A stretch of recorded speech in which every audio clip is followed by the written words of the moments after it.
On this week's gaming and entertainment edition of My Take Radio, Slick stops by to talk about some of the stuff going on in the world of video games. Entertainment-wise, we're going to talk box office totals and, of course, some of the other happenings, including some stuff with DC and Marvel films and some WTF movie news, and, of course, much, much more. The gaming and entertainment edition of My Take Radio starts right now. This coverage is live and uncensored, so if you have any small children present, you may want to have them leave the room.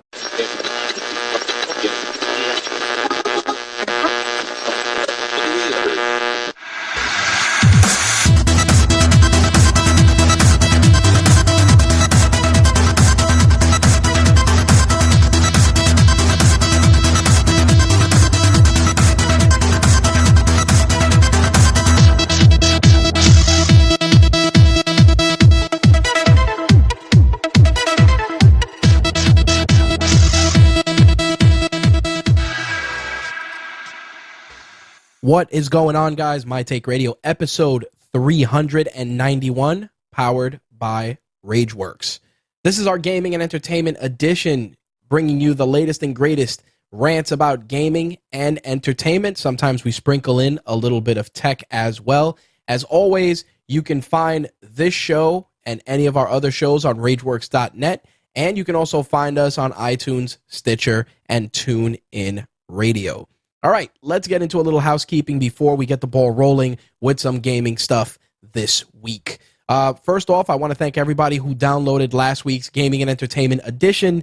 Still trying to get a groove in terms of just, putting the shows together, et cetera, et cetera. After doing the live show for so long, got to kind of reacquaint myself with just doing podcast versions and trying to give you guys the best audio experience possible. But I've got a lot of great responses and feedback. Shout out to Javon Lewis for his honest feedback. As always, it is much appreciated. And we're going to continue fine-tuning it as we march towards MTR 400, which, by the way, we are going to do that episode live. That's for sure. But we're probably not going to be doing call-ins via the switchboard because we will be doing away with the Blog Talk Radio service for now, just because, it's very expensive, doesn't always work, and it's an expense that was averaging out to about $400+ a year, and we were seeing very minimal returns on it. So with that, we're going to definitely be doing something a little different for the live show, but we're probably going to do video, of course, and we're going to definitely stream to YouTube and Facebook Live now that we got that working, and we're going to try and do more stuff like that going forward. I know a lot of you guys have been asking when we're going to do more Facebook Live stuff, and we're going to try and do more streaming straight to Facebook and do some special stuff. I know some people want some behind-the-scenes RageWorks stuff too, and we're going to try and find ways to, gain our footing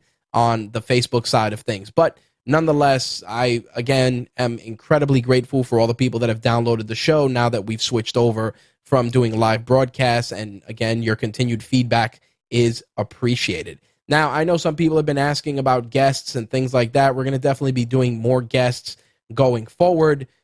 This week, Slick stops by. We're going to talk some gaming stuff, which there's definitely quite a bit. And, we're going to get into the entertainment stuff as usual, and we're going to keep it short and sweet for you guys. And as always, we hope that you guys enjoy what we're doing. Feel free to share your feedback. And with that, let's wrap up this housekeeping and jump into the week's gaming news. Let's get to it, shall we?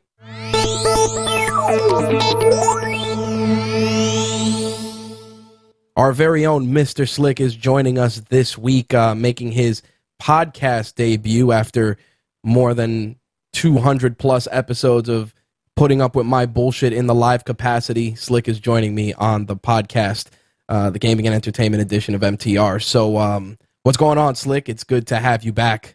What's up, man? It's always good to be here. It feels good, too, just because we haven't, this is the first time just doing it in a more controlled environment, no drop calls, no bullshit. It feels pretty damn good. We always got to have backups. So, in the urban areas, we got like 20 of them shits. And we absolutely do have 20 of them shits, man. Do I not miss having to have 17 different devices recording to ensure that our levels and everything were good. But, it has been a very interesting week on the gaming side of things. We had some controversy coming out of the Resident Evil 7 review, which IGN recently did, and an individual we both know said some less than favorable things about, you know, the score that the game got, and it has created a bit of a firestorm, I have to say. And it's interesting because I get both perspectives of the situation, but I also look at it from the perspective that in 2017, you know, the way you convey a message can be misconstrued at the drop of a hat. Absolutely. But I will say that, you know, not going into that controversy because it's a conversation for a separate time. I do have to say that the game has created some polarizing conversation. You know, in the gaming space, a lot of people were impressed with the complete new interpretation that Capcom is going with. You know, going first person, doing not so much the zombie stuff, but more kind of a little bit of a Texas Chainsaw Massacre vibe. Right, and also their inclusion of VR for the PC and the PS4. Yep, a lot of people have said nothing but good things about the VR experience. Some people were genuinely scared, and I think that it's refreshing to see something like that, you know, where people are like, wow, I'm genuinely scared of this game. You know, that's pretty dope. I thought that it was something that Resident Evil needed personally, because I felt that the series was getting a little long in the tooth, and they were just relying on a lot of the same stuff, just giving us, in other words, it was a lot of the same stuff with a different coat of paint. Oh yeah, I agree. I mean, I'm not a big Resident Evil fan outside of the movies, but I follow the story enough to know what's going on, and a lot of people were upset with either 5 or 6 or 5 and 6, and the fact that they really are trying for something different here that by itself is a plus. Yeah, I think as a fan of the series, I think that they, you know, going in that direction and really taking it to, you know, everybody in terms of just how they want to present it. A lot of us thought we were going to get the same old, you know, trapped in a house, trapped in a city, trapped in a sewer, trapped in a backyard, whatever the case may be. I thought we were going to get the same cookie cutter nonsense. And when I played the first demo and I'm like, all right, this first person shit's a little crazy, and the amount of detail and just a lot of the, hey, what was that? Did you hear that? Is somebody over there? What kind of shadow is that? Holy shit. Oh my God. You know, like they did a good job capitalizing on the more psychological experience. And I think for me, it's something refreshing. I think, you know, a lot of people that aren't fans of the game or hate the game or don't like the game, some people were saying that the game was very short. I mean, it's an honest criticism. For someone who hasn't sat down to fully play it yet, I can understand a criticism like that is warranted. You know, when you pay $60, you're expecting a certain amount of playtime. And don't get me wrong, finishing a game in 8 hours, you've essentially, and you know, this is how I see it, you're looking at it from almost a perspective where it's a job and you just got paid $60. You just paid $60 to do 8 hours of work. There you go. And, you know, I think a lot of people are going to be bent out of shape with that, and some people are, some people aren't, but I just, you know, for me personally, I don't feel that if you're going to get 8 hours of playtime, again, it's a brand new game, it's a brand new experience, you're trying to create something new, something fresh, and that's fine because you're capitalizing on the hoopla and the excitement, but again, you know, when you're talking about play length, it's something that's worth mentioning, and again, that's not taking anything away from the game is short from what I've been hearing. It's no different than Force Unleashed, the second game. Fun game, super short. Did I you know, I didn't pay the original cost for it at the time, but I played through the game and I'm like, I probably would have felt comfortable paying $30 or $40 for this game and definitely not 60 when I can plow through the game and it doesn't really get quote unquote new additions to the story mode. You just get DLC or costumes or palette swaps. I mean, it's more value. That's one thing that I got to say when you share a lot of the gameplay footage for Hitman. You know, your Hitman continues to evolve and grow.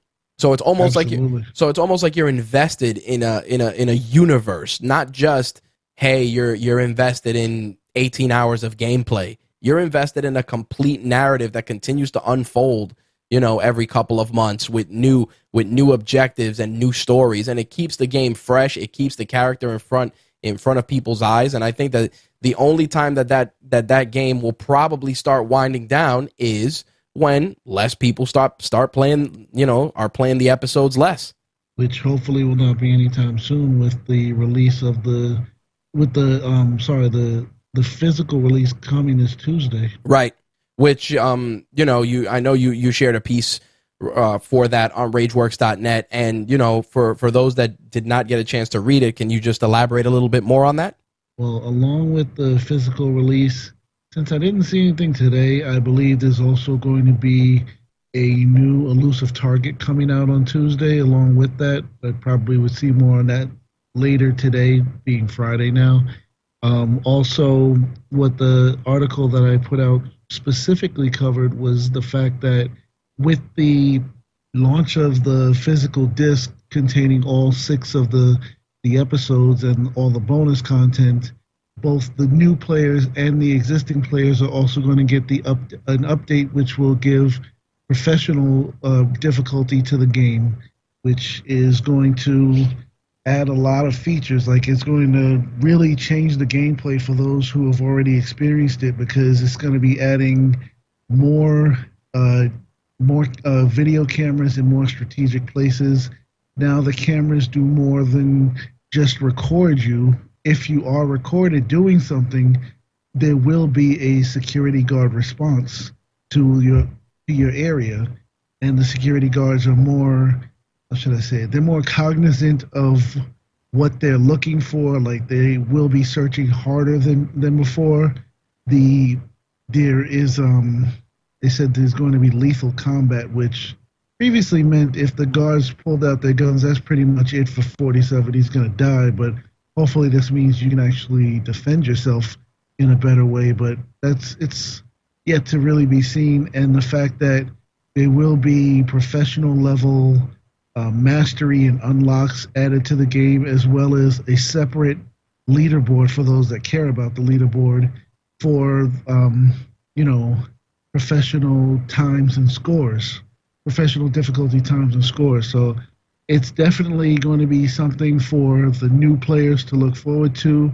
It's definitely going to refresh the game for the existing players like myself. And having gone to the message boards, the Hitman community, from what I've seen, just the announcement of professional difficulty has been received in a very positive manner. So I think it's going to be very good for the game.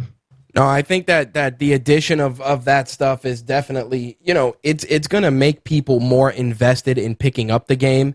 To that point, I did want to mention that it looks like Bethesda is going to be releasing an update for Dishonored 2, which is going to add mission select, and it's going to allow people to pick different parts of the game without saving files or starting over. They're also going to include custom difficulty, and this marks the second free update for the game after the one in December, which added the new game plus, which, it's going to give players more freedom of choice, and I think that's a big part of what makes, what's making people stay active with a lot of these games and extending the shelf life. I think, at least for me personally, these little updates are something that people aren't going to talk about too much, because it's just like, well, that's what they should do. They should put out these type of updates. But for me, I just think that as a gamer, you want to get that value that you put into the game, and I think that's one thing that Hitman has done very well. They've really ensured that the value you get for the episodic content is truly worth it. I had seen the thing on the Dishonored 2 update as well. I had kind of forgotten about that. I really think that's an awesome thing that more games need to do, especially if they do have like an extra hard difficulty. Looking at games like Ninja Gaiden, but having sliders for different aspects of the game, because take ABC, whatever your favorite game is, if you ever played a game on like the harder difficulties, you might say most of the game really isn't that hard for me. Right. Except for ABC. And being able to tune ABC down a little bit or all the way, depending on how you feel, versus leaving the rest of it up, that's cool. Or maybe leave that part up and turn other things down just so you can focus on what your weakness is. It's all in how you want to play, and giving players that freedom, I think, is really awesome. It's definitely a step forward for Bethesda, who over the past years, even though they've put out some great games, have not had the greatest track record due to a lot of bugs and stuff. But one other thing I wanted to mention, which it comes out of the Hitman story, is that certain developers are really listening to the gamers, and I really have to applaud that. As they should. What is not good is that within the last, let's say, 3 years, including 2017 so far, there've really only been 3 developers doing that. And they would be CD Projekt Red with The Witcher 3. Yep, definitely. Deep Silver with Dying Light, because they really did listen to the gamers and add a lot of stuff over the course of 2015 and 2016. And IO Interactive with Hitman. Granted, there's still a lot of stuff that the Hitman community, I shouldn't be mean, but really it is what it is, complains for more than asks for, because they really do just complain. Right. But they really do listen, because if you happen to be a member of those more prominent Hitman forums, you would see, even the ones that aren't official from Square Enix, the IO Interactive, what's the word? The employees actually are part of these communities. So they're not only listening, they're interacting with the players and trying to get feedback. They're trying to give players what they want to the best of their ability, which, again, I have to applaud these companies that are doing things like that. And I have to encourage more companies to do that. And again, just to not mince words, stop half-assing it. I agree. Companies I specifically think need to start doing that are Ubisoft and Capcom. Because good. No, I was about to say I can definitely agree that those two companies definitely. And to add one more to that list, Quark wrote a new Quark's Corner that was published yesterday now, about Injustice and how you're getting 3 different editions of the game. You're getting quote unquote premium skins and all these characters, and a lot of the skins and all that stuff were already included or were just things that you would earn in the game. Yeah, there was stuff you would get obviously through DLC with new characters, but the bulk of it was stuff you would earn in game. And there's different price points and there's frustration. And his piece, a lot of people are going to look at it and they're going to be like, wow, I didn't know that. Like even myself, I like the Injustice series, and the fact that they were like, yeah, you can get a new skin for Green Lantern that's, John Stewart or whatever. It's like, that skin was free previously. That wasn't like a perk, That sucks. The only thing I saw, because I did look at that briefly, I personally am not an Injustice fan. I'm not knocking anybody who is, and I got to say that because I actually got into an argument with an Injustice fan earlier this week. But again, if you like it, more power to you. I just don't. Right, and that's what it is. It's different strokes for different folks. Right. One thing I do have to, again, even when I shit on them, I will applaud something that is good. And even if it's paid, this is something that might actually be worth paying for. The fact that they have a reskin for Supergirl to make her Power Girl, but it's not just a reskin. Right. They have new voice actors and new abilities, and I think that that's a plus. I just think that to that point, not to cut off what you were going to say, I just feel that if you're going to do that, you should really be super upfront with it, because again, people are going to look at it at first glance and they're going to be like, oh, so you're reskinning one character and it's just the same, you know what I mean? Like, you got to put that out there, because honestly, that's a good selling tool, because it reminds me of, if you remember WWF No Mercy, you'd be able to reskin one character that, you know, that had a different outfit, and it would be another character that had that move set. Right. So, you know, that was actually pretty cool, because if after you created whatever characters you wanted, you can actually take certain characters that had similar move sets and create essentially another wrestler as an alternate skin for that particular character. And again, you know, in that capacity back then, you know, the move set was the same, the mannerisms were the same. But in this case, if you're doing that, then you should say, hey, you know, we're giving you 30 base characters, and a couple of skin configurations will allow you to take that 30 and turn them into 45, for argument's sake.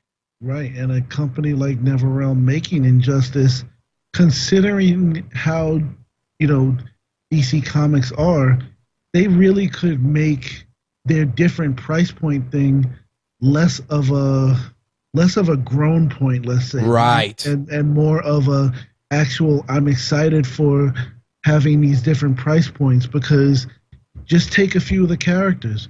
Batman, right there. You have Batman, who part of the whole thing is that Batman is a symbol, not a person, which can be proven by the fact if they said, hey, you have Batman, but there's in our game, there's Bruce Wayne Batman, there's Dick Grayson Batman, there's Jim Gordon Batman, there's Terry McGinnis Batman, right? And they all have different moves. Yep, I think that's a great way to look at it. I also could go one step further and say, here's a good example. You know, the Batman one is tremendous. It is definitely a great example. Same thing with Green Lantern. You could do John Stewart, Guy Gardner, Hal Jordan. You could even do some of the other lanterns from the other color spectrums as those skin swaps if you wanted to. But that falls within that same parameter. You know, the same way that you could do Aquaman and Ocean Master as an example. Or even if you didn't have all the Green Lanterns, let's say you just had Hal Jordan, you could say, here's Hal Jordan as Green Lantern, here's Hal Jordan as Spectre. Yep, and Hal Jordan as Parallax. There you go. Yep, no, I agree. But it's like they did it with Supergirl, and at least for the moment, it seems that they've completely missed, even though they came up with the idea, they completely missed the opportunity to really make, you know, a quote-unquote premium edition for players to pay for. Yep. Make that $100 version worth $100. I agree. I also wanted to talk about, while we're on the subject of you know, comic book stuff, you know, Marvel's big announcement with Square Enix today. You know, with the Avengers project, which was tremendous. You know, they sent me the piece, which I have to also put together. But, you know, seeing the announcement, seeing what they're going to do, and just what they're bringing to the table creates such excitement. Because think about it, we've been watching DC keep a very, very strong foothold in the gaming space. Think about it, all the Batman Arkham games, even Injustice to a degree, are games that have kept DC in the public eye, and people are like, wow, you know, the Batman games are a testament to how awesome a good Batman game can be. The Injustice games are good because they give you access to a bunch of characters that you may not see on a regular basis, but you could still play as. And the Marvel Universe has always been hit or miss. Like, usually the Spider-Man stuff has been solid, but everything else, unless you're playing like Marvel vs. Capcom or any games in that space, everything else has been a bit of a footnote. Yeah. And forgettable, which is a shame. And what I wanted to really comment on, in case anybody is leery about this, like a friend of mine commented on the announcement, and I'm pretty sure he was being, you know, he was joking around because that's the type of person he is. But he was saying that, and this is because Eidos Montreal is part of the one of the development teams from Square Enix that is going to be working on this project. He's like, it's going to be a puzzle game, a mobile puzzle game that has microtransactions, referring to games like Deus Ex, Hitman, and Lara Croft, the Go series of those games. I was like, and like I said, I believe he was joking, but I had to, you know, just let him know that Yeah, Eidos Montreal is working on that, but the Go games are not all they do. Eidos Montreal worked on Deus Ex. They in part worked on Tomb Raider, and also Crystal Dynamics is also one the other developer that's part of that project. And in case anybody's not aware, the Crystal Dynamics did a little title called Tomb Raider. Right. The last two Tomb Raiders were done by Crystal Dynamics, and the rebooted Tomb Raiders from the PS3, Xbox 360 era, being what is it, Tomb Raider Legend, Tomb Raider Underworld, and Tomb Raider Anniversary, which was the HD reboot of the original Tomb Raider game, were all done by Crystal Dynamics. So the idea that they would make a Marvel game, and just using Tomb Raider as an example, a character like, just to start, Captain America, they could make a fantastic Captain America game considering what they did with Lara Croft. I agree. I think that it would be dope, especially if you go from, doing stuff with the Nazis in the 40s to, adventures in the modern era, using characters. All you got to do, and again, not to say you got to rip it off, but a Captain America game done in the style like Batman, like the Batman Arkham games, where you're just, fighting your way through Nazi Germany, you're fighting, Red Skull, all these other villains, Aram Zola, all these guys, and then obviously you fast forward, you do the cutscene at the midway point, you get frozen, you get woken up in the modern era, you start going on missions for SHIELD, and you can lead into some conflicts that are either out of the books or new for the games. And that alone, man, would keep people enthralled for quite some time. And the big question, which they kind of answered with the teaser, is what license do they have? Right. The teaser makes it look like they have the movie-related license and not the comic license. So, unfortunately, we would probably not see Avengers like Wolverine and Deadpool. Right. But you never know. But even if they didn't do something brand spanking new, if they made a game, again, using maybe the engine of Tomb Raider, but and again, I'm just using Captain America as an example because far as the movie universe, right, Winter Soldier still, for me, is the #1 movie. If they just made a movie using Winter Soldier, that could be a game. Well, you know what? Could knock it out the park for me. Well, you know what I would go with? I'd go one step further. I would do an espionage-style game in the Tomb Raider vein with Black Widow. Like, imagine all the stuff you could do there. God. You know what? You're absolutely right, and that is an even better idea considering their main character base, which is Lara Croft. Dude, imagine a Metal Gear style game. One step further, even to promote future movies. Let's see what they could do with Miss Captain Marvel. Yep, I think that would work. But yeah, dude, like an espionage game with Black Widow. Do it like Metal Gear. Do all this different stuff, and then maybe tie in other characters. That would be tremendous. I mean, obviously using the cinematic universe is a great way to go. But I also feel that just taking some of those characters that can thrive on their own and do those stories like Captain America, Black Widow's another great character. Iron Man is a little different. I mean, I would love to see a reskinned, modernized port of Hulk Ultimate Destruction. Dude, don't get me excited. It would be dope though, like something like that, just something fun. You could just go through, open world, kind of like GTA style sandbox. Fighting all the regular Hulk guys, maybe doing some stuff with the Avengers. I think it would rock, man. But the announcement was cool. I was excited as a gamer to see so many people pumped. As a comic book fan, I was hype as well. The Avengers project is very interesting, and it's going to be something we're going to definitely be keeping an eye on. That's for sure. It's funny though, because I said it all last year, and I've already said it more than once this year. What do I keep saying about Square Enix? They're creeping in. They own 2016, and with that announcement, it looks like they're going to own 2017. Yep. Switching gears from Square Enix, another company that we're all watching very closely, obviously, is Nintendo. We got the Switch right around the corner. Pre-orders are selling out at a record pace, as we could expect, and the eBay reseller contingent is sharpening their knives. But oddly enough, I've seen some of the stuff that the Switch is putting out. Something I mentioned during last week's gaming gaming and entertainment edition is the fact that the Wii version of Zelda is going to be the final Wii title, which is the final first party Wii title, which it's sad, but I also am impressed with Nintendo finding ways to just keep that 3DS out there and relevant. I read a piece on The Verge that they're gonna do the Pikachu Yellow edition of the 3DS XL, which is the one that has like the crayon drawing of Pikachu on the cover that they released first in Japan.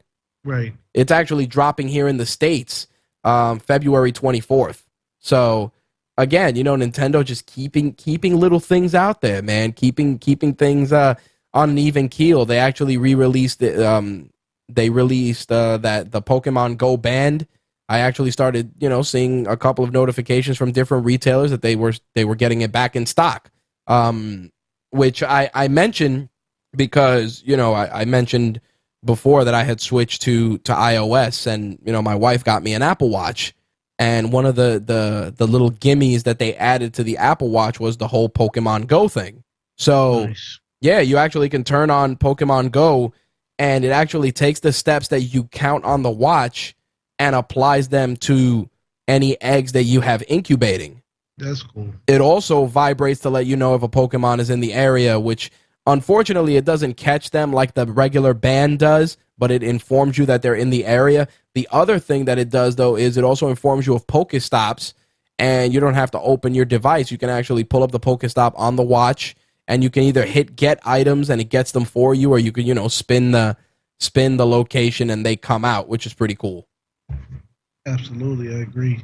But especially since the main app, once the screen goes black, you can't. It doesn't do anything for you. right, and that's the whole point. Like I was, I thought it was a gimmick. Like my wife got me the Apple Watch, not so much for that, but I was like, oh yeah, you can load it on this thing. And I tried it out, and I was like, wow, that's pretty cool. I was a little bummed that they didn't include what the the regular Pokemon band, the $39.99 one has, which is that it'll try and catch them, or on the lesser ones for you, which is kind of cool, because it's like if you're just catching some that you've caught before and padding it, you should be able to do that. Like if you're catching Pokemon less than level 100, you should be able to catch them with relative ease. I hear you. But I wanted to throw that out there because obviously, think about it, the 3DS, it's been kind of quiet, minus the big holiday bundle and the deal that they did for the holidays. It's been, for the most part, quiet. All eyes are on the Switch. And here we are, a month before the Switch's release, and we're going to release a fancy schmancy 3DS XL that, I guarantee you will sell, because people are going to run out there and either want to swap their old ones for that or want to pick up a second one. You know how it goes. I am still very excited about the Switch, but I'm starting to see some things that are a little bit worrisome. Mm-hmm. I can agree. The first of which was Capcom's, pardon my French, bullshit announcement of Ultra Street Fighter 2. I'm like, that really. Well, let me put this in a different context. I had mentioned that on the last show as I was breaking down the Switch, and here's where I sit. Trying to get Street Fighter V or any other game, for that matter, maybe Ultimate Marvel vs. Capcom if you wanted to, on the Switch, I hate to say it, but it's a bit of a fucking gamble. Because it's a game, to say, oh, we're going to release a brand new fighting game on the Switch, sure, maybe that might work. But for the most part, Nintendo's not going to want to, they're not going to want to deal with that. So in the case of releasing an old new game, I just feel that, hey, we got to give Nintendo something. This is the problem. We talked about how developers were scared to work on the Wii U or the Wii for that matter at the time because of all the gimmicky shit. Here we are now in an instance where the third-party publishers are willing to fuck with Nintendo, but they're still apprehensive. So in Capcom's case, even though, again, it's a rehash and a regurgitation, I kind of feel it was a safe bet. because it's like it's Street Fighter. Either people buy it or people don't, and we don't spend a lot of resources on it. I feel that it's a test, dipping your toes in the pool. Now, am I saying that, oh my God, it's great, I'm going to buy it? I mean, don't get me wrong. I'd play it just because I play all the Street Fighter games. But is it something that's going to make me want to buy the system? No. Absolutely not. But I'll definitely play, because but I guess what I mean is this. If you're going to throw out something that you've clearly thrown out a million times before. Right. And I don't know all the I don't work for Capcom. I don't know their business. I'm not really trying to get in their business, but I am a gamer and I am a Capcom fan. Right.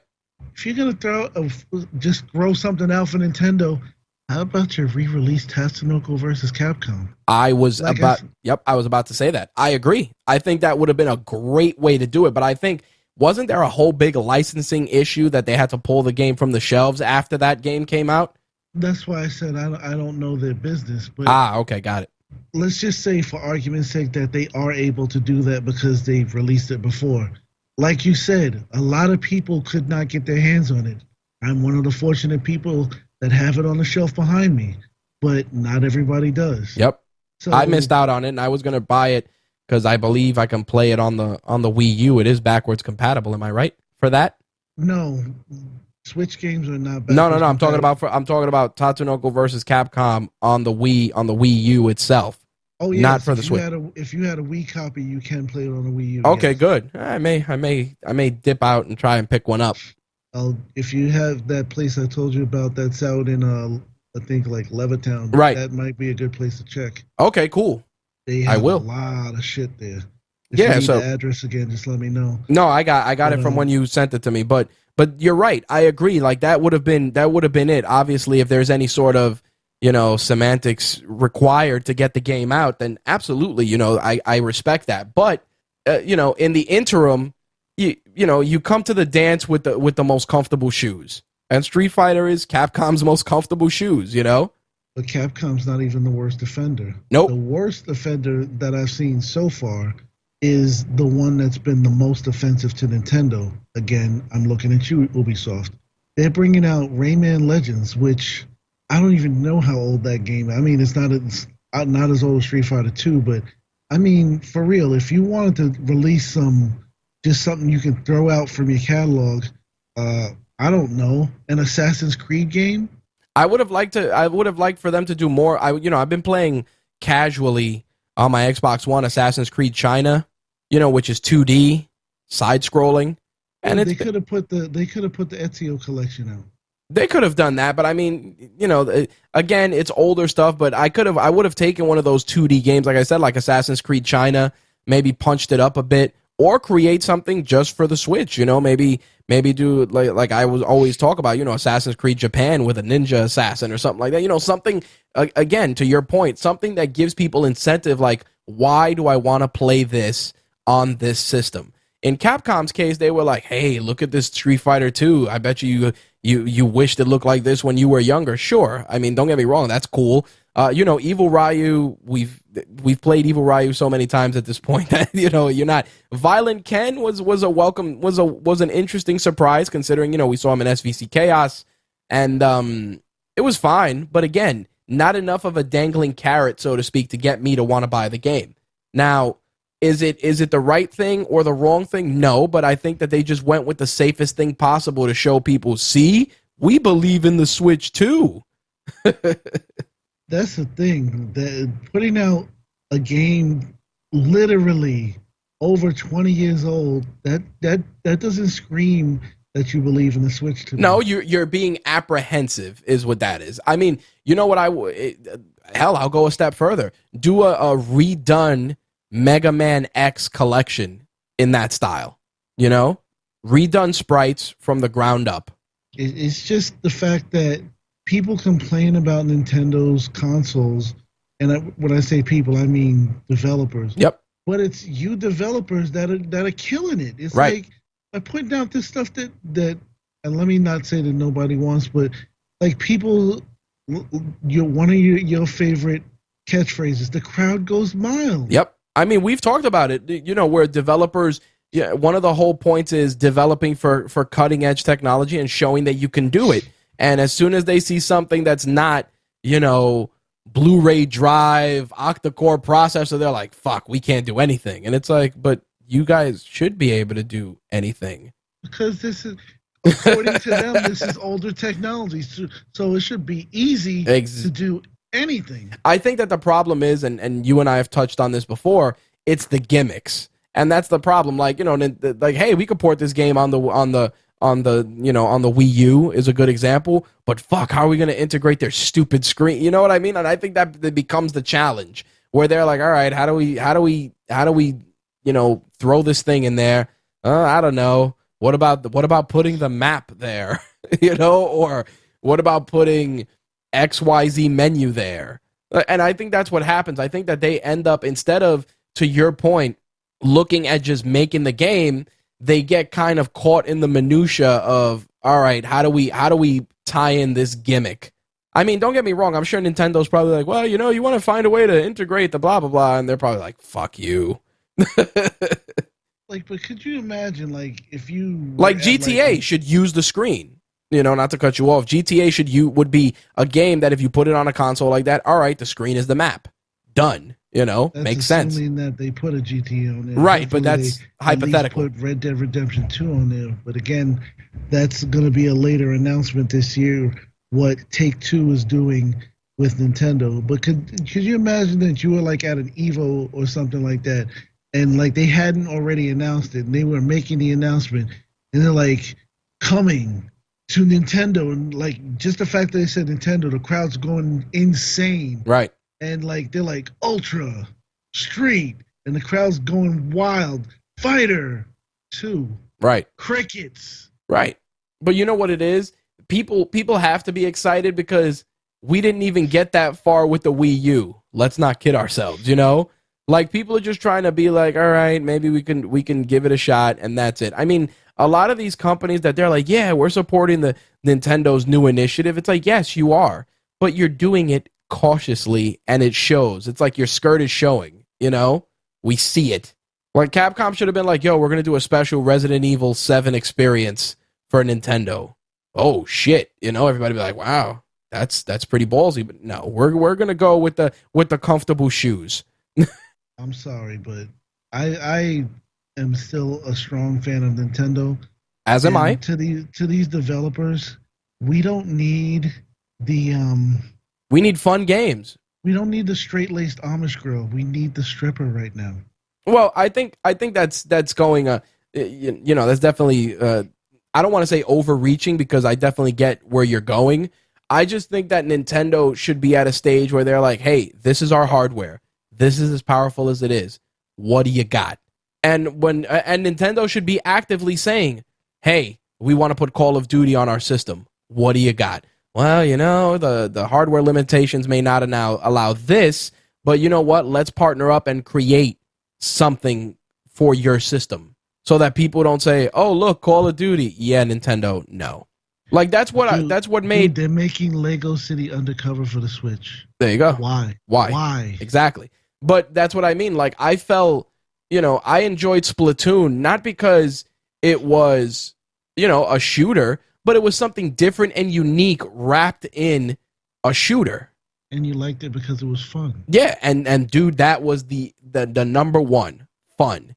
And that's what I'm saying. Like people look at it and they're like, all right, yeah, and that's what I mean. And Nintendo was like, wow, we got a new IP that people like. All right, we're gonna release it brand new on the Switch. Like, think about it. It's like, all right, here you go. You like Splatoon? We're gonna give you more of it. Well, isn't it actually supposed to be Splatoon 2? Right, but that's what I mean. Like, hey, this shit works. Let's just put it out there. That makes perfect sense to me. Yep. Mario Odyssey makes perfect sense to me. Yep. I mean, to put some context out there, look at Overwatch. Overwatch right now, they recently announced that they had over 15 million players on the game. Originally, the current count had crossed 25 million across PC, PlayStation 4, and Xbox One. So think about that. So with that said, you got 25 million players across three platforms. Why can't Nintendo be on that list? You see what I'm saying? Yes, I do. And it's like what is stopping Overwatch from just as an example from being on the Switch? Like, where's Nintendo going and saying we want this on our console? Let's make it happen. That's the thing too. They're not being aggressive with that shit. Like, hey, Sony got PlayStation got Street Fighter exclusive to their console. You want to play Street Fighter, you got to fuck with us. And again, new Street Fighter, not Street Fighter 2 with the Switch got, but new Street Fighter. To that point, it's like, why can't Nintendo be like, we want to do Saturday Night Slam Masters? Just, again, hypothetical. Why not? Hey, we want to do a brand new Metal Slug. You can't tell me that Metal Slug wouldn't run on the Switch, Sure as hell would. There you go. But this is the kind of stuff I'm talking about. Like, things of that nature. Like, hey, we got to do something like that. Or again, going a step further. Hey, EA, we're obviously going to ask you for Madden. Have you guys given thought to maybe working with us on one of your other franchises? Let's bring back, I don't know, Road Rash. Make it Nintendo exclusive. Let's bring back Burnout. There you go. Oh, no, because we're too busy doing Need for Speed ice skating. Exactly. Beating the dead horse. But that's exactly it, my friend. I mean, we can definitely break that down till we're blue in the face, but I do feel that that's a something that needs to be addressed. Nintendo's coming out of the gate, and again, they're coming out of the gate, and I mentioned on the last week's show about what Reggie was saying that, one of the biggest things that hurt the Wii U was the lack of consistent releases from Nintendo. And when I read it and I talked about it on air, I said, no shit. Hey, at least he can acknowledge it. He lot can. Of companies don't acknowledge it. Yeah, but here's the kicker with that, dude. Of course you're going to acknowledge it. The system's going to be taken to the back and shot in the head. That's the equivalent of telling somebody who's dying, hey, your liver's going to fail first. It's like, thanks for stating what we already knew. And again, like to your point, I'm not dismissing what you said. It's like, great, thanks for being upfront and transparent. But it's not really upfront and transparent when even Stevie Wonder saw that there were fucking no games coming out. A lot of people complain, though, that Zelda's coming both to the Wii U and the Switch. And I'm like, why wouldn't it come to both of them? Right, why not? Why wouldn't Wii U owners that can't buy a Switch on day one allow themselves, be deprived from playing a game that looks interesting, looks fun? Even think about it. The Nintendo Switch pre-orders are fucking sold out. You fucking panty wastes. Like, it is sold out. If you didn't get in on it, you're either going to have to wait or you're going to have to pay reseller prices. And if you're one of those people, I want to play Zelda, well, here you fucking go. You're exactly right. It's like you can't catch a break, man, and that's something, that's something we've talked, you and I have mentioned at length. The other thing I did want to mention is the Xbox was confirmed recently that in their next update they're going to eliminate the snap mode. Now, I know you're not an Xbox owner, but the snap mode was where, let's say, if you were playing a game, you could snap another application there. You could snap, Twitch or whatever it was, and you could put it there, and whatever, it was fine. I mean, there were times when I would actually snap. If I were playing a game, I would snap like Raw or something else and just watch it on the small screen, just to keep track of what's going on. And it's funny because I always felt that one of the, the Xbox Dash, even though it had all this cool shit, was always a bit sluggish. And oddly enough, one of the factors in it being sluggish was the snap mode. So, Microsoft's doing away with it partially, obviously, because the feature isn't used often, and also because it would allow the console's Dash to run faster. So, I wanted to mention that only because it's interesting, and I'd be curious to know how many people actually use that feature besides me on occasion. I didn't use it frequently either. I mean, if I turned on my console 30 times in a month, I'd probably use that feature maybe 5 times, maybe. Well, it's very strange to me. I mean, I get what you said about reasons why, but it seems like Microsoft is removing a lot of the functionality that quote unquote they had over the PlayStation 4, which is just weird because all the rumors that are spreading about the upcoming Scorpio, stuff like that. It's like you're supposed to have an edge, Right. and you are slowly losing it. Well, you know what it is? I gotta be honest, and I'll genuinely say this. It's a feature that was awesome on paper, was awesome to use, but very few people gave a fuck about it. I would love to conduct a poll, and you know what? We may toss it in the Rageworks group for Xbox One owners. How many people actually plugged their cable box into their Xbox? And then watch, when they take it out, people are going to complain and say, why can't I use the snap anymore? Yep, because you hey, here's a feature. Remember when we used to do the theater mode to watch Netflix movies? No, because when we tried to use it, they had already taken it out. Right, well, that's what I mean. But remember that everybody's like, wow, that's kind of cool. You know, like whole Mystery Science Theater type shit. And I used it actually for Minority Film Report in the early days. And it was fine. And then they took the feature out. I'm like, fuck, you know, that was kind of cool. Like, why'd you take it out? And then they're like, like you and 3 people used it. I'm like, all right, well, I guess, you know, it is what it is. But it's true. It's probably also like the issue of, you know, like take, for example, the Royal Rumble Sunday. There's a thing about rebroadcasting. It probably had to do with stuff like that. Right. And that's an issue as well. But to that point, it's like right now, you know, I understand what you're saying about, hey, this is what brought them to the dance, and now they're kind of doing away with it. I would rather, and I'm being honest, I would honestly sacrifice a mode like that, which might not be essential to the majority of the gaming public, for just additional backwards compatibility. Like I would sacrifice backwards compatibility for some fucking games. Well, sure, but for me as a console owner, I have a fair amount of games I can play on the system, which I do, but I still have my 360 putting around because there's still some games on the 360 I'm playing. Now, a lot of the digital stuff has carried over to my Xbox One, so I can play a lot of it, but there has been some stuff that I'm just waiting.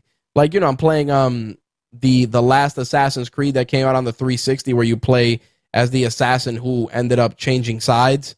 So I've been chipping away at that game, and I'm just waiting for it to become backwards compatible, because that's really the last game on my 360 that I'm playing. Everything else is pretty much digital, and I see it in my queue on the Xbox One, so I can still play it. But everything else, not so much, you know? Right. So, but that's what I mean. If I had to give up a feature to get full 100% backwards compatibility with 360, I'd be like, bye. Just because it's just another black box to stare at, you know? I definitely hear what you're saying, because with every device that has, you know, more than one function, yep, people will use it differently. Right. I personally don't give a shit about backwards compatibility on the Xbox One, because just like you, I have my Xbox 360, which I haven't turned on in almost 3 years now. So right. Even though I do have games that I need to finish on the Xbox 360, that means nothing to me. Right. I don't have an Xbox One because at current, as of January 27th, 2017, there are 0 Xbox One exclusive games that I give a fuck about. Right. And I think that's really sad, because I'm not the only person in that boat. No, and dude, I totally understand that. For me, I want to, and again, this is just, you know, my personal wish list, but I always feel that I want less black boxes, not more of them, you know? Like, hey, PS4 Pro should be backwards compatible with PlayStation 3 at minimum. Even, you know, if you're not, you know, if you remove PS1 and PS2, at least PS3, you know?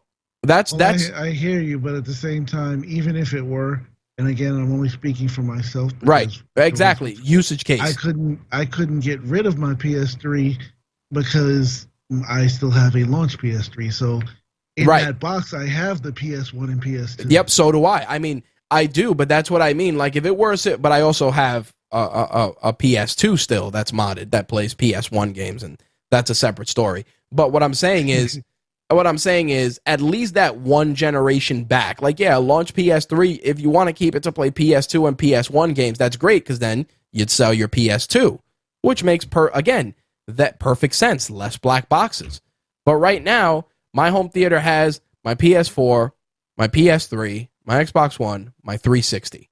Those are the systems I currently play, and I still play them just because it's like we know. And I use my PS3 to play PS2 stuff upstairs when I'm not playing my modded PS2 in the office. And that's what I mean. Like I'm willing to accept backwards compatibility for the previous generation, like the Switch. The Switch should, in my opinion, play Wii U and maybe Wii games, and that's it. Not GameCube or any of that other shit, but at least Wii U, you know? Yeah, but that would be difficult without a disc drive. Right, but if you have a disc version, maybe you could scan in the SKU or punch in the SKU, find a way around it, like anything else, I mean, who knows with their whole amiibo setup? Who knows what they can do? Yeah, what they can't do. Exactly. But that's all I'm saying. I mean, for me, I'm just trying, and I joke about it all the time, just trying to less black boxes. That's it. Less of them. Less of them. Less of them. Less of them. Even if you ultimately, let's say, could just have one Xbox and it would play all Xbox games, the bottom line is you got all these guys, and I don't want to say fanboys, but just aficionados of the Xbox One saying, well, I have backwards compatibility with all the Xboxes. Yeah, and I'm sitting here with my PS4 playing 2017 games. Right. But you know what it is? You, much like me, still collect. Well, not collect, but we keep certain games for nostalgia's sake. And to keep we turn them on for nostalgia's sake. I mean, it wasn't that long ago I was playing just for the hell of it on the old fat original Xbox, the original Raw WWE game that they put out on that system. Just because I was bored. I'm like, let me fuck around with this for a little bit.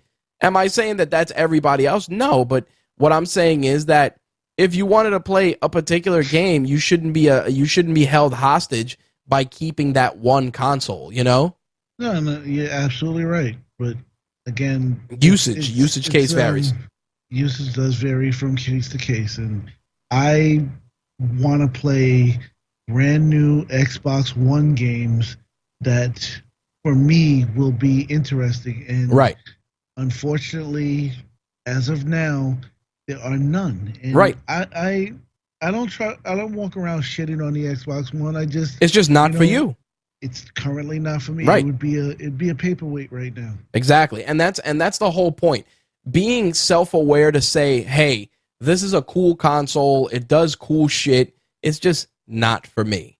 Like I always tell you, I have my weird metric when it comes time to buy a system. When you hit 3 games, maybe between 3 to 5 games that I can play on it or that I want to play, it gets my purchase. If it's just one game, it's like, nope, I'm not buying a system for one game. I don't give a shit what it is. Me personally. No, and that's fine because I, again, ran across a friend that I had an argument with a couple of days ago because they have not been talking positively about the Switch. And this guy said, I need at least 10 games on the console that I can play, that I want to play. I'm like, that's insane. See, because it's like, what do you need 10 games on the console for at launch or at any given time? Between real life and everything else, are you going to really crank through 10 games in 6 months? Not even that. Are you going to fucking buy 10 games on March 3rd? No, you're not. Absolutely not. Very few people do that. The person in general, and again, just somebody I know, it's like you complain about, having to buy 2 copies of one game because this person is fortunate enough to have a significant other that also plays games. So when they get one, they often have to get 2 of the same game. Right. Which is understandable. I don't want to pay $120 for one game either.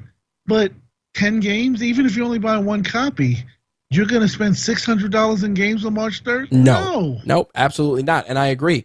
I just feel that if you're going to play games and you genuinely have like marathon gaming sessions, then like I said, 5 is a modest number. But you're not buying all 5 at jump anyway. You're going to play through maybe 1 or 2.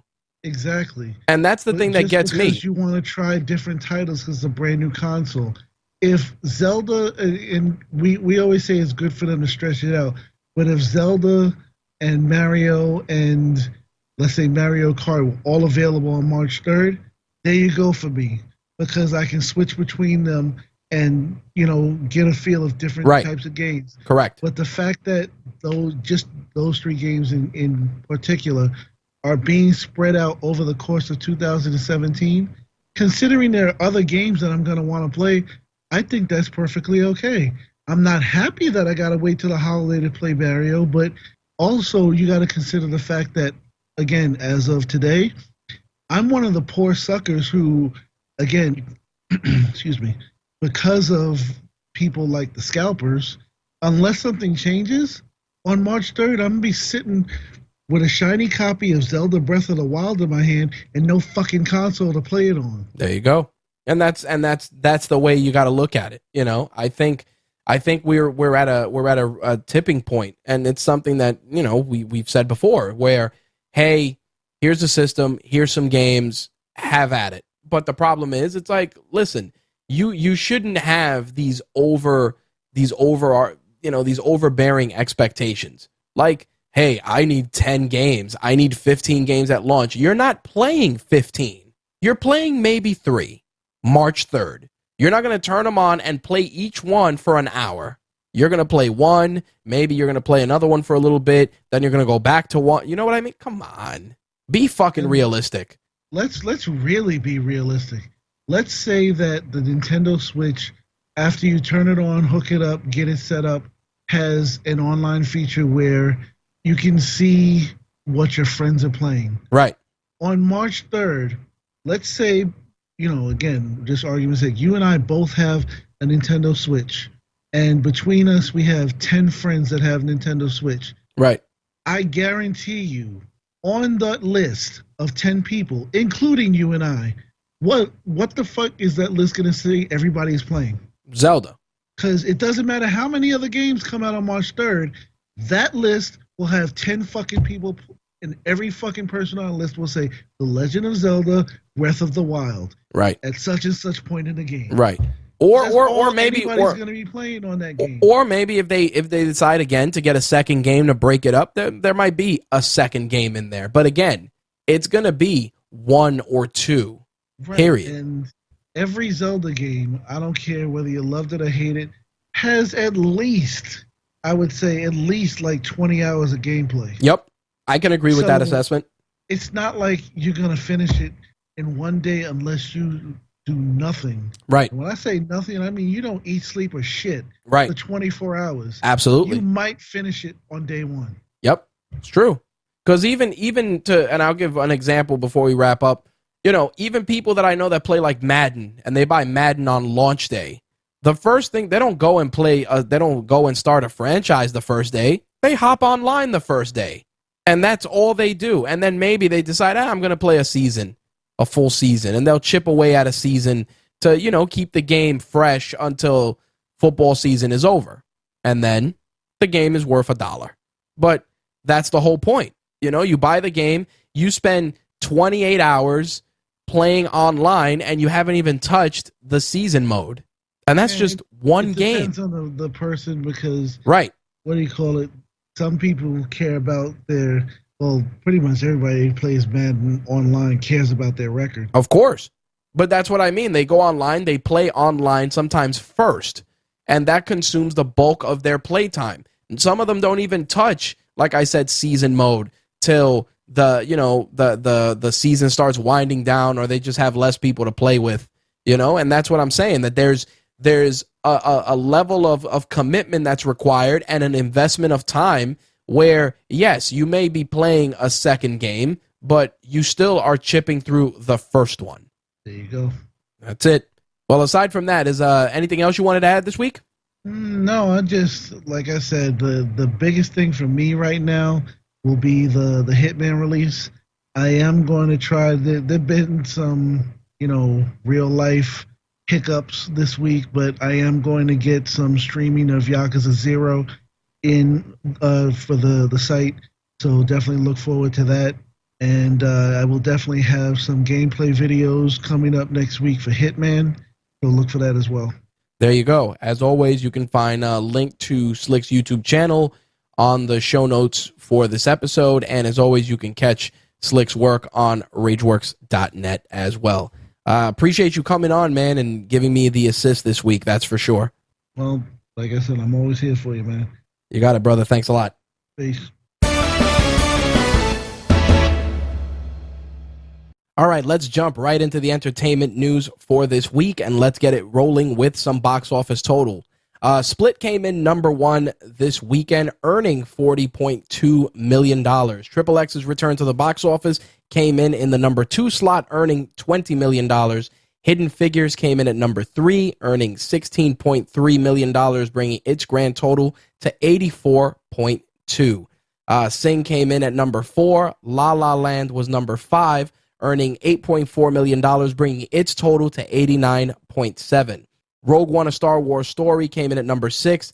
Monster Trucks was number 7. Patriots Day was number 8. The Founder was number 9. And Sleepless came in at number 10, earning $3.7 million and bringing its total up to $15.2 million. Now, pretty solid weekend at the box office. I was not shocked that Split was going to take the number 1 slot. Everybody was very, very interested in seeing what was going to come out of the crazy mind of M. Night Shyamalan, and not shocked that it's been well received. Everybody's been talking about the crazy twist ending. I got to get out to the box office to see it. I'm going to try and get out and see Resident Evil. I know I've been slacking on the reviews, but a lot of stuff in the theater and just not enough time to check it out. But nonetheless, I've been hearing good things about Split, and if you get a chance, definitely check it out, because again, it's weird, it's insane, and it definitely makes you think, and I want to try and get out there and check it out for sure. So, as I said, when we introed the show for this week, we were going to have some WTF movie news for those of you that don't know and are not familiar with that lingo in terms of MTR. WTF is what the fuck movie news. And sometimes we just get things that make you say exactly those 3 words. And last week we were talking about the remake of White Men Can't Jump. Well, this week it looks like the box office is going to try their hand. Well, let me rephrase that. Hollywood is going to try their hand at bringing Shaft back to the box office. As many of you know, Shaft was rebooted once before with Samuel L. Jackson playing the nephew of the original Shaft in the 2000 remake, which was directed by John Singleton. Well, it looks like we are going to try it once again. Ride-along director Tim Story is in talks to put together a Shaft reboot for New Line, and right now they're looking at doing it not with John Shaft or one of John Shaft's cousins or any of that, but instead they're going to go to something basic, which is that they're going to follow John Shaft's son, a private eye who finds himself in the middle of an ongoing battle between the police and New York City's organized crime. Now, if they were smart and you were going to continue with this Shaft reboot nonsense, then at minimum, let's try and tie it into Samuel L. Jackson, his character, and have his character be involved. If it's going to be John Shaft's son, then John Shaft's nephew, played by Sam Jackson, at least should have a part in that, because I really didn't hate that particular film. I thought that Jeffrey Wright was amazing as Peoples Hernandez. And it was a fun film, man, in 2000. Like, yeah, at first glance, you're like, oh, this movie's going to suck. But it was good because you had Christian Bale as a complete douchebag villain alongside, the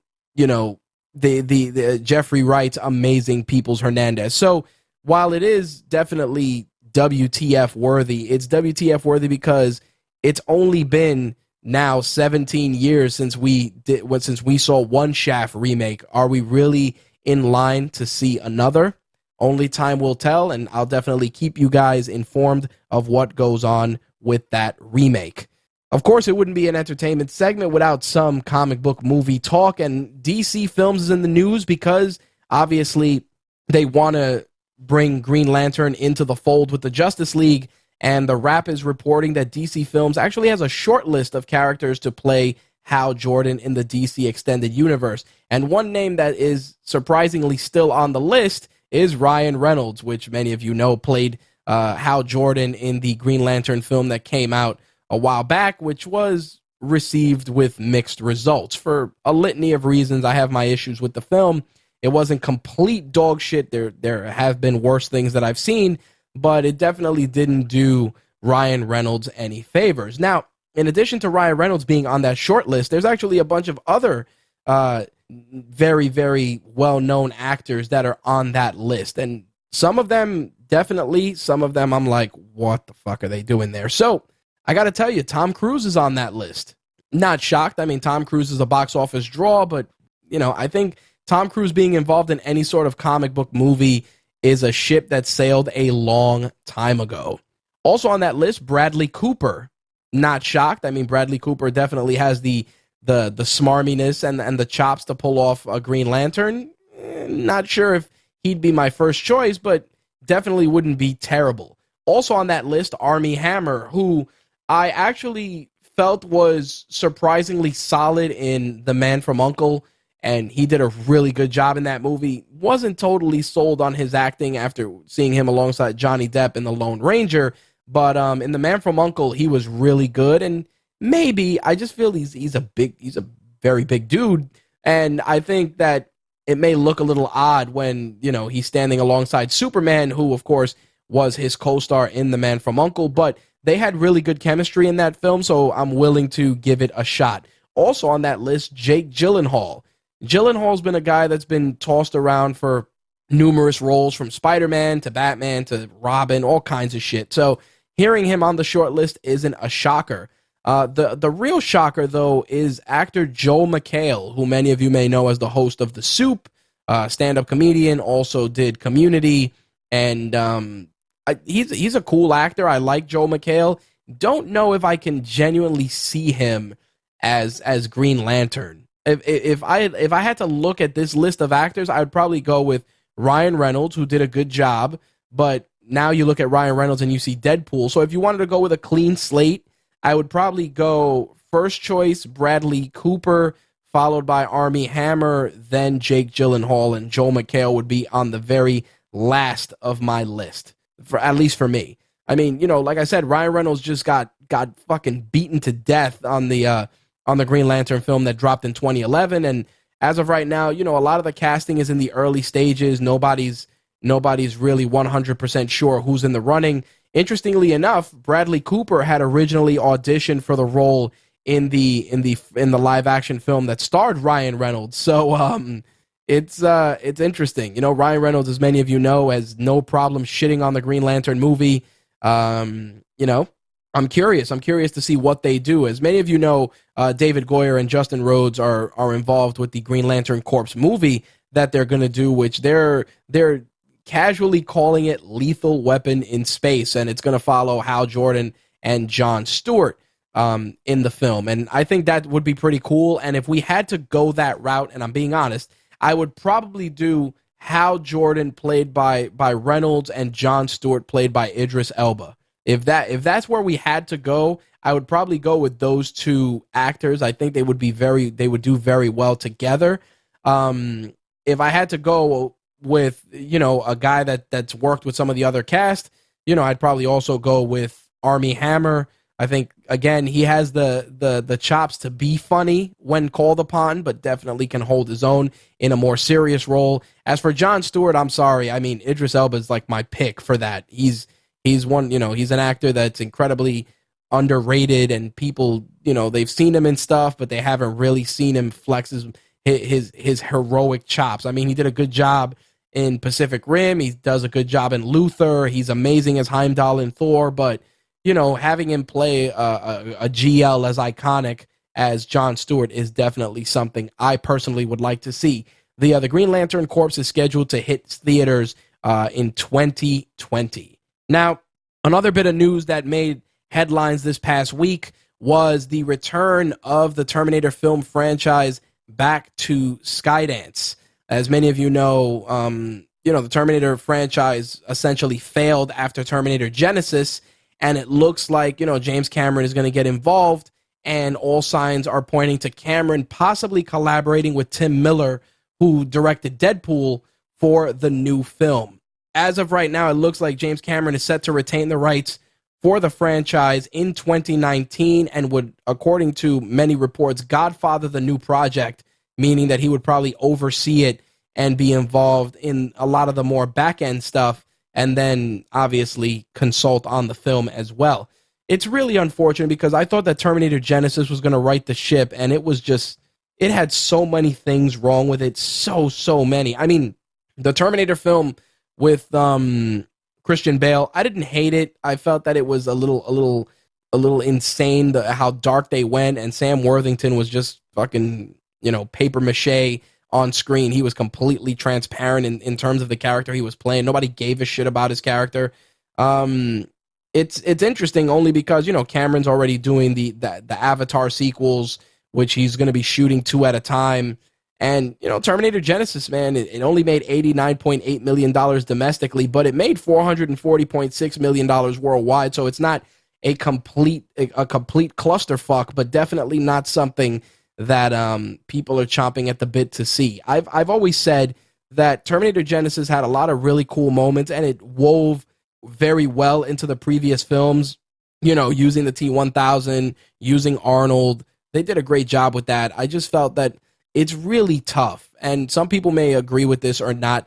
T2, Terminator 2 was the fucking truth, man. That's like the gold standard when it comes to, like, don't get me wrong, the original Terminator movie was amazing, and it established an amazing universe, but T2 was fucking tremendous, man. Everything about T2 was just dope, from the effects to the acting. Everything worked, and everything was so well done. And then after that, everything shit the bed. You had the third film where you had the female Terminator played by Kristanna Loken.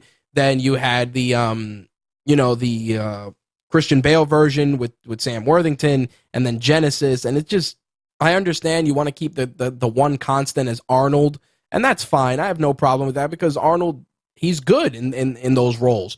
But just the stories themselves have just been fucking abysmal. Like, T2 is the gold standard. And if you need to bring back James Cameron to recapture that magic, then damn it, so be it. Because if you're going to do another Terminator movie and he's not involved, it's almost a certainty that it's going to suck. I really usually, I'm pretty optimistic with this stuff most times, but, Genisys was tough, man. It was a tough film to watch. I was like, fuck, so many things wrong. And so many great moments squandered, so much acting talent squandered. And, we thought we were going to get them to, quote unquote, right the ship and do something serious. And it just fucking fell apart. So we'll see what happens. We'll be monitoring this story very, very closely. On the small screen side of things, Marvel's on TV, DC's on TV. It looks like we're going to see some Top Cow stuff as NBC is looking to try their hand at doing a new Witchblade series. The original comic book, which came out through Image's Top Cow imprint, was done with, Brian Haberlin, Mark Silvestri, the late Michael Turner, who I'm a big fan of. And it would follow Sarah Pazzini, who was the main character, who gains the powers of the Witchblade, being a New York City detective. And obviously, if you read the comics, you know that there's a bunch of other stuff tying into the darkness and a bunch of other stuff. And, this isn't the first time we've seen a Witchblade TV series. There was originally one that aired on TNT with Yancey Butler, no relation. And they also did a 24-episode anime version as well. I'm curious, with the success of what's going on with Marvel and DC on the small screen and all the great shows that are coming out, if they're ready to do something with something like, ready to do a property like Witchblade, which, yes, there's definitely a police procedural element, but there's definitely also a special effects element with the Witchblade gauntlet, which, changes forms, becomes armor, etc., ends up ripping off the lead character's clothes. There's a lot of shit going on, and, I think you could definitely pull it off.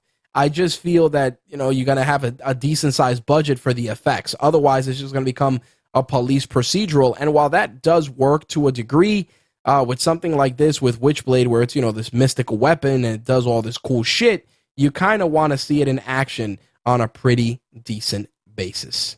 In some Star Wars news, Episode VIII has an official title now called Star Wars The Last Jedi, scheduled to hit theaters December 15th, 2017. Many of us, including yours truly, are curious about that statement because, obviously, if you remember when Yoda was training Luke Skywalker, he said, "When I die, Last Jedi you will be."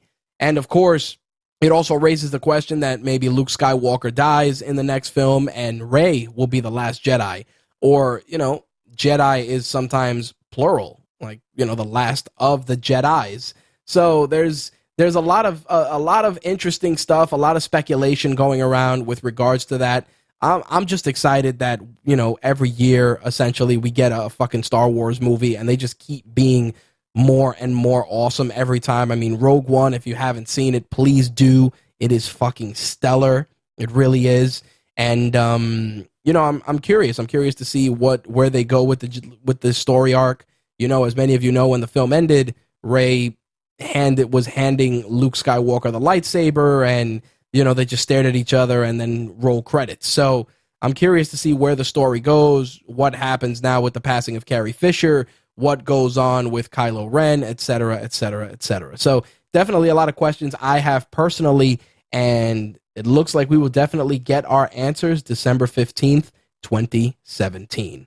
In some other small screen news with regards to comics, it looks like we're going to get another X-Men related show in the near future. We already know that FX is launching Legion, which starts on February 2nd, but Fox ordered a pilot for another live-action X-Men series, which is going to be written by Matt Nix, who did one of my favorite shows, Burn Notice. He will also not only be writing it, but also be executive producer on the project and working with, the X-Men franchise's favorite director, Bryan Singer, which is a pretty big deal.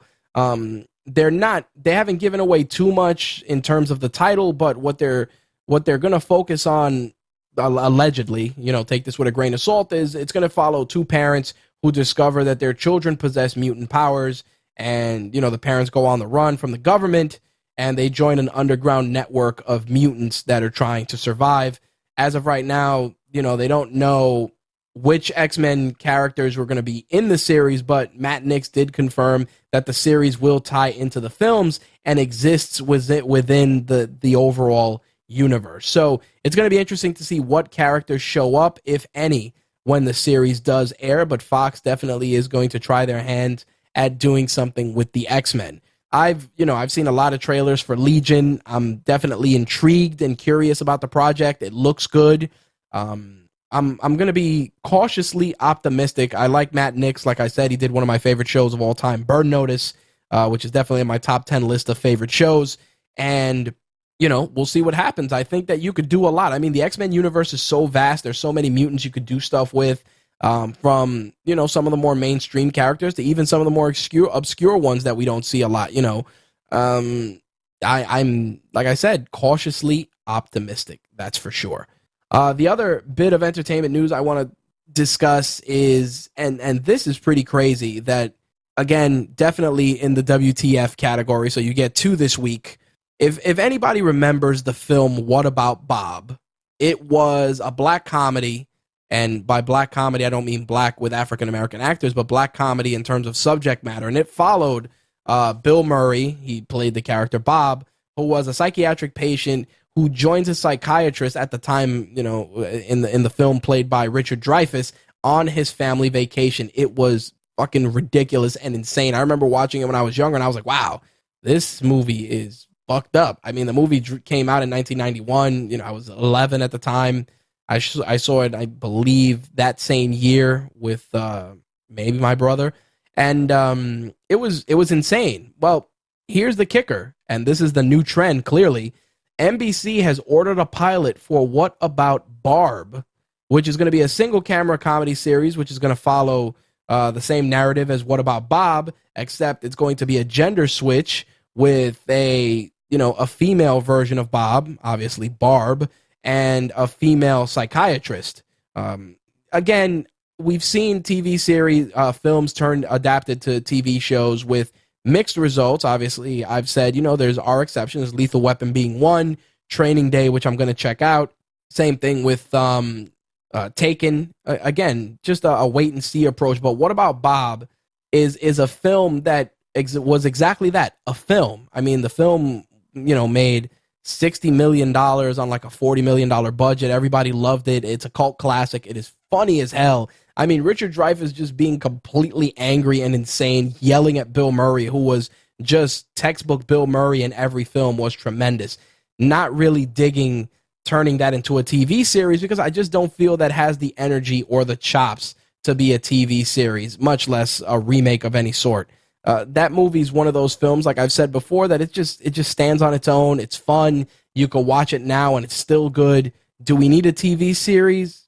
I don't think so. But I guess NBC feels that it's worth it. So we'll see what happens in terms of when it's released, what kind of actors and actresses get cast. And of course, we will keep you guys updated with that. And the last bit of entertainment news to close things out is that it looks like they're going to reboot Saw. As many of you know, Saw with Jigsaw and Billy the Puppet was tremendous. It actually was part of the quote-unquote torture porn horror genre, where it was just people getting killed in gruesome and completely horrifying ways. And I think the first film was, without a doubt, just amazing. And then they got weirder and crazier and more insane and more elaborate. But it looks like, and I've said this before, cheap budgets lead to the desire to make reboots a reality, much like the sequel to The Ring called Rings, which is coming out soon. But it looks like we're going to get that with Saw. Laura Vandervoort, who was in Smallville and Bitten and also on Supergirl, and Hannah Anderson are the two first cast members that will be joining the upcoming Saw Legacy film. Like I said, I'm curious to see where the story takes place, how it ties into the rest of the narrative, if at all, or if it's just a completely brand new interpretation, still using all the torturous instruments of death and destruction that were so prevalent in the other films. In any case, the brand new Saw Legacy hits theaters October 27th. It looks like the film is currently in post-production, and like I said, these are the kind of films that they don't cost a lot, and if they're solid, they can sometimes double or triple their budget and are considered a success and then succeed on the home video front. I mean, I can use that formula with a film like The Conjuring, which not only was actually a genuinely good horror film, but they had a good cast and a really solid story. Did it need a sequel? Not really, but the sequel was equally as solid and equally as scary as the first film. We'll see what happens. I'm not sure how I feel about, rebooting Saw, considering how many films they did and how much of a crazy, crazy franchise it is. But clearly, Lionsgate wants to take the gamble and see if there's still some box office juice in Jigsaw's toolbox. We'll see what happens, and as always, we will keep you guys updated with any additional casting announcements or other news related to Saw Legacy. All right, I think that's going to wrap it up for this week's entertainment segment and for this week's episode of My Take Radio. So with that, I've given you guys my take. Well, correction. Slick and I have given you our take on gaming, and I've given you my take on entertainment. As always, I would love to hear yours. Feel free to hit us up on any of our social media channels, whether it's on Twitter at MyTakeRadio or at Rage_Works, our Facebook group, our Facebook fan page, etc. You can find links for all that in the show notes for this episode. And if you're interested in being a guest on a future episode of My Take Radio, whether it's the MMA and wrestling or gaming and entertainment editions, feel free to reach out, mtrhost at mytakeradio.com. And as always, we always have a couple of ad slots if you're interested in advertising a product or service.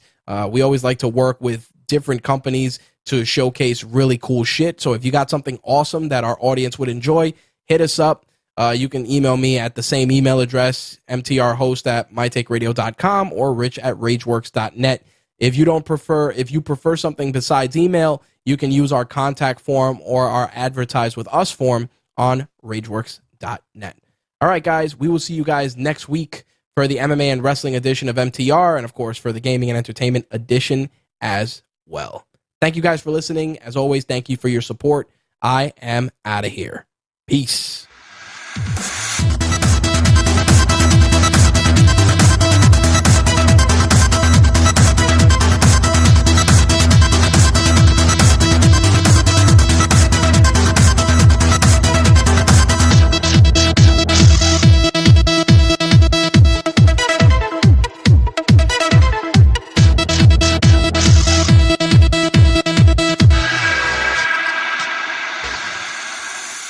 My Take Radio is part of the RageWorks Podcast Network, bringing you the latest rants about gaming, entertainment, and the works. To find out more, visit us at rageworks.net.